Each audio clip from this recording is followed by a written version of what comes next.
नमस्ते, हम अपने नए वीडियो के साथ हाजिर हैं। हाल ही में फरवरी 20 को यूनाइटेड क्रिश्चियन फोरम ने एक स्टेटमेंट जारी करके ये कहा है कि जो इलीगल कन्वर्जन्स की बात जो कही जा रही है, खासकर कि जो छत्तीसगढ़ के मिनिस्टर हैं, रिलीजियस ट्रस्ट एंड एंडोनमेंट्स के मिनिस्टर ब्रिज मोहन अग्रवाल जो कह रहे हैं कि बहुत सारे रिलीजियस कन्वर्जन्स हो रहे हैं क्रिश्चियनों के, ईसाइयों की तरफ से, तो यूनाइटेड क्रिश्चियन फोरम ये कह रही है कि आप ये बात को प्रूफ करिए, क्योंकि ये बहुत बेबुनियाद बात है।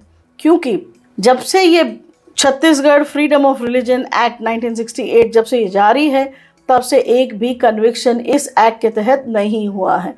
इसलिए इलीगल कन्वर्जन्स एक भी नहीं हुआ है, ये उनका कहना है। और इसी का एक जो स्टेटमेंट जारी किया है वो हम आपको यहाँ दिखा रहे हैं, आप इसको देख लीजिए और डेफिनेटली इसको आप पढ़ भी सकते हैं। हमने बात करी है यूनाइटेड क्रिश्चियन फोरम के national president doctor Michael Williams से। आइए उनकी बात हम सुनते हैं कि वो क्या कह रहे हैं। पर उसके पहले मैं आपको याद दिलाना चाहती हूँ कि प्लीज़ आप हमारे वीडियो को लाइक करें, उसको सब्सक्राइब करें, शेयर करें। बहुत सारे लोग आप लोग देख रहे हैं हमारे वीडियोस को, तो डेफिनेटली आप उसको सब्सक्राइब करें और डेफिनेटली आप कमेंट भी करें। हम जानना चाहेंगे कि आपका क्या इस बारे में व्यू है। तो चलते हैं, डॉक्टर माइकल विलियम्स क्या कह रहे हैं, सुनते हैं। Tell us a little bit about what's happening in Chhattisgarh. You all have just issued a statement asking the government, basically refuting the government claims on conversions and forced conversions by Christians in Chhattisgarh. So would you like to tell me a bit about that? This problem of conversions and this narrative that has been created started in the year 2022 in the month of December. Actually, in October, there was a huge statue that was erected in the Bastar district of Chhattisgarh of a particular idol, and it was done by Mr. Mohan Bhagwat himself, who insisted that the people of Chhattisgarh need to do what is called Ghar Wapsi, and that all the missionaries and all of those who are working over there, their work must be stopped. And so this ignited something that resulted in a large, violent eruption just shortly before Christmas in 2022. Almost 1,000 people were rendered homeless, their houses destroyed, and they had to run into the forest to seek shelter. At this time, as United Christian Forum, we had met the then Chief Minister, Mr. Baghel, appraised him of the situation, asked him to take immediate steps to be able to ensure the safety of these people, ensure that in the middle of winter they would get clothes and ration.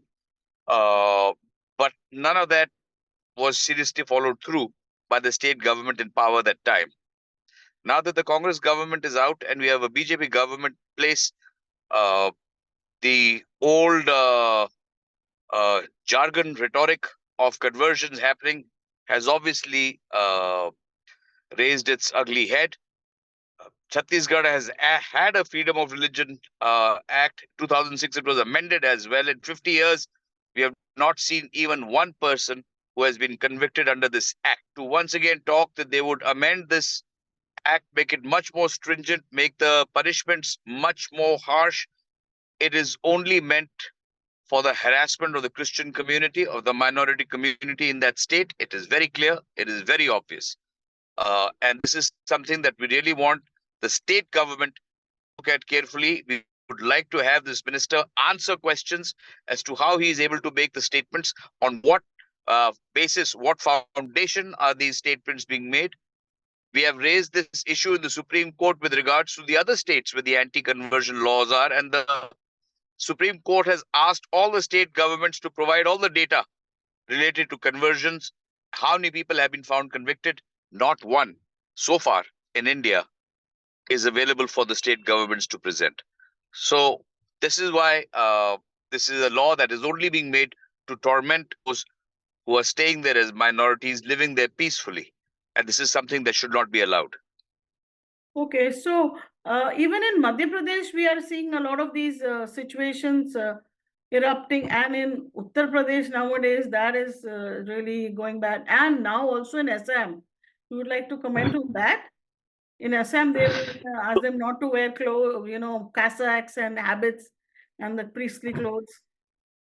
So, yeah. So the DNA of the party that is in power is very clear in all of these states where the BJP government is in power. We are seeing encroachment on the basic fundamental rights of the minorities, especially the Christians living in those states. There is fear that is being put into the very heart and soul of many of these uh, honest, hardworking families that belong to the Christian community, and these states have seemed to have become as labs to see how far one can go with hate speech, how far one can go with false arrests under the name of so-called conversions, forced conversions, because every citizen has the freedom to choose their religion, their faith, whom they will follow. I have the right to become a Buddhist this afternoon, become a Hindu by evening, and tomorrow convert to Islam. It is completely my choice, and there is nothing that any individual should be able to do. When a person is at his house and he closes his eyes and prays, that's very private between him and his God. When he steps out of his house and he's out on the street where he's working, where he's interacting with society, that's between him and his country. But here we have laws that are going into people's homes and questioning the very freedom on which this nation has been built. And this is happening in the dozen odd states where these anti-conversion laws have come up since 2014. You're seeing Uttar Pradesh, Uttarakhand, Madhya Pradesh, now Rajasthan. You will be seeing it in some of the states in the Northeast, as is very clear right now. Chhattisgarh amongst them, Punjab amongst them, Himachal amongst them. I'm sorry, not Punjab, Himachal amongst them. And therefore, now Haryana is also looking at enacting. So these are all states that are ruled by a particular uh, uh, religious-based political party. They have it within their ideology that India is only for the Hindus. All others need to accept the Hindu way of life, or they will be considered as second-class citizens, or they must do something called Ghar Wapsi.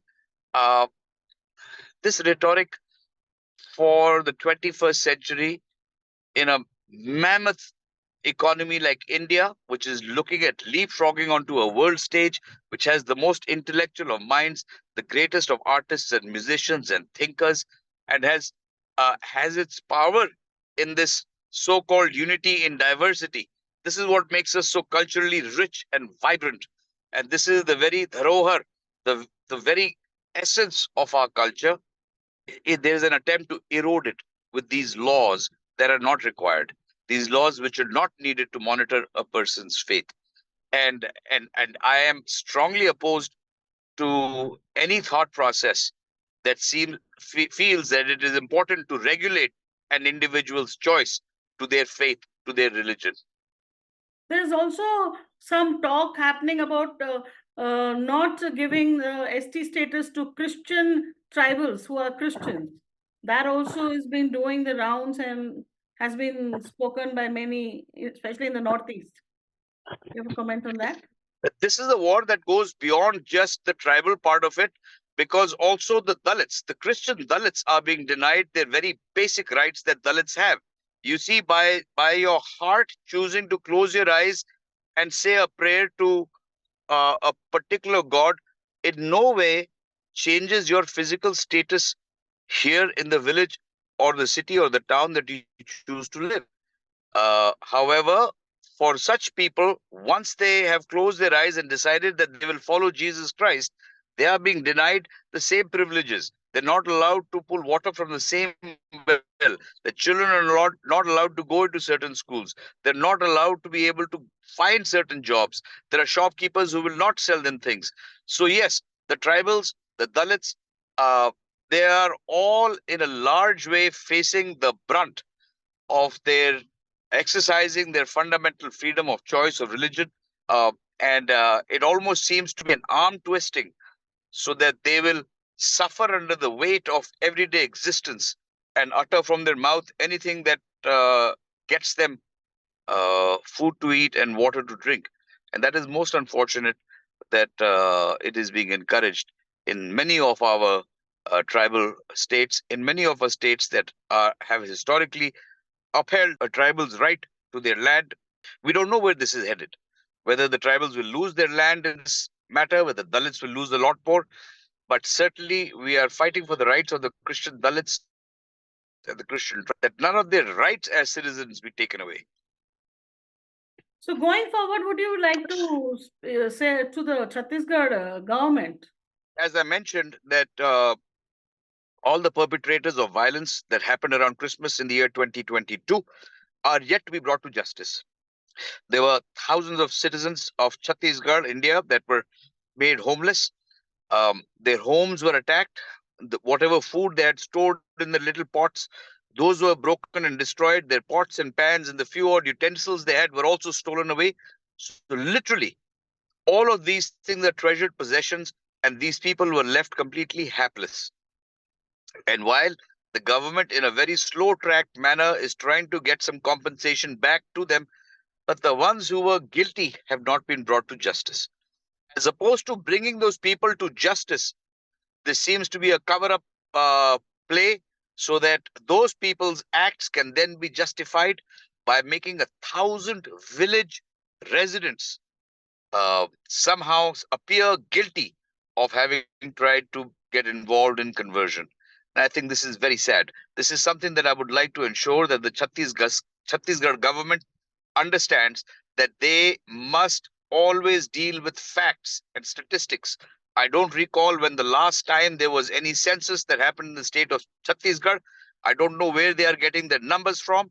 Who is providing them this sort of pure, true data that there is large scale conversion happening? And large is not a number.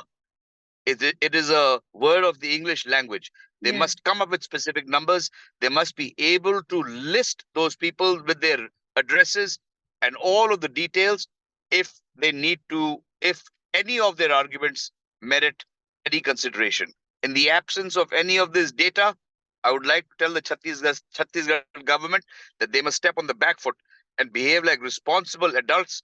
They must behave like educated, literate people who look at the facts, verify all things, as opposed to running superstitiously and following any gossip that they hear, and they try and amend acts and laws without any data. That is most sad, and that is most troubling and distressing, and they must avoid doing this. But in 2022, December, it was the Congress government which was in power at that time when these attacks happened, and yet no. Yes, as I mentioned, we spoke to the Chief Minister, Mr. Micheal, who was the Chief Minister under Congress. Yes, you're right. And yet no arrests were made even at that time? No, see, there's a difference between an arrest being made and the person let go, as opposed to justice being offered. If you think that the people who were released by the Gujarat government in the Bilkis Bano case, we should be happy that at least they were arrested and put in jail. I'm saying the sense of justice is something different. Please understand, there is a very famous saying that says, justice must not just be done, it must also appear to have been done. And that is very important, and especially in a case like this. Apart from giving somebody 5,000 rupees to say, here's the cash, all your utensils are worth this much, but the psychological fear that has gone into the family, whose homes have been broken, the children would have been hit, the wives may have been mishandled and misbehaved with, for them to be able to go back into that same village, which is where they've grown up all their lives from generations now, requires a great deal of sensitive involvement of many agencies of the government to ensure that peace and harmony remains. That is what I'm talking about. It is not just that they were arrested or not. There is a long process, and that process must start in right earnest and must continue in right earnest till the very last minority resident feels safe and secure in that village. attacks against Christians have been increasing every year. In fact, if you look at 20, 21, 22, 23, attacks in 23 were about 720 odd attacks. So are you all doing anything, talking to the government at the center or in the states? Or how do you want to ensure that these attacks stop on Christians? When you say, are you talking about the citizens of India? Because No, I can't United answer on Christian their behalf. Forum. No. I am talking United Christian Forum. So, United Christian Forum is a body of Christian citizens who are working to help defend the right of the citizens, especially the citizens from the Christian faith. We have a toll-free number where people can call us anytime, day or night, 1-800-208-4545. And there are people who will answer that call, and we will try and provide legal assistance to anybody who is being persecuted because of their faith. Because of the 800 number, we are able to get some empirical data of actually people who are being troubled. So our data is compiled. We make that available to the government of India. We make it available to the members of the opposition. We make it available to as many people as we can. We make it available to media houses and reporters like yourself, so that can be shared. We are running an awareness campaign, is an effort for us to do what we can. We are running from pillar to post in many courts, especially in Allahabad High Court, in Jhansi, uh, at the Delhi Supreme Court of India. There are many legal forums where we are seeking to bring about awareness and justice. So yes, there are things that we are doing. Can we ever do enough? Nobody can. Uh, are we seeing a change? Yes, we are seeing a change. And the change we are seeing is that the numbers are increasing. From 130 odd attacks that happened in 2014, we crossed well over 700 in this past 2023. So there has been a sharp increase.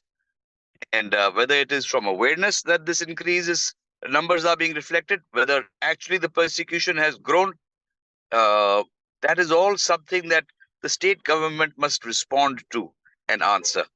And that is our effort. What is your sense of it? Have the attacks increased? As I mentioned, the statistics are there. The numbers are, you cannot deny them. The statistics show very clearly. There are certain states where the numbers, Uttar Pradesh, for example, the numbers have skyrocketed as far as persecution of Christians is concerned. Now that the elections are coming, people are already fearful that things are going to go even worse. You have any comment on that? I certainly hope that things will get better. The elections is just a period of 2.5 months.